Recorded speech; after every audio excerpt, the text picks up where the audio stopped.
ముంబైలో ఓ రైలు పట్టాలు తప్పింది. అంధేరి నుంచి చర్చ్ గేట్ కు వెళ్తున్న స్థానిక రైలు పార్లా అంధేరి స్టేషన్ల మధ్య పట్టాలు తప్పింది. ఈ దుర్ఘటనలో ఓ రైలు బోగి పట్టాలు తప్పింది. ఈ దుర్ఘటనలో ఎవరూ గాయపడలేదని తెలిపిన అధికారులు ప్రమాదంతో పలు రైళ్లను దారి మళ్లించినట్లు తెలిపారు. సహాయక చర్యలు ప్రారంభించినట్లు చెప్పిన అధికారులు త్వరలోనే రైలు మార్గాన్ని పునరుద్ధరిస్తామని తెలిపారు.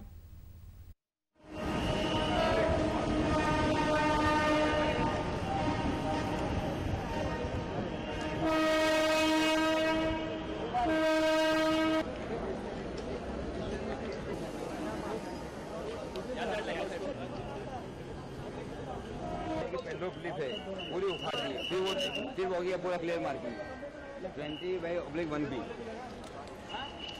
जो नोट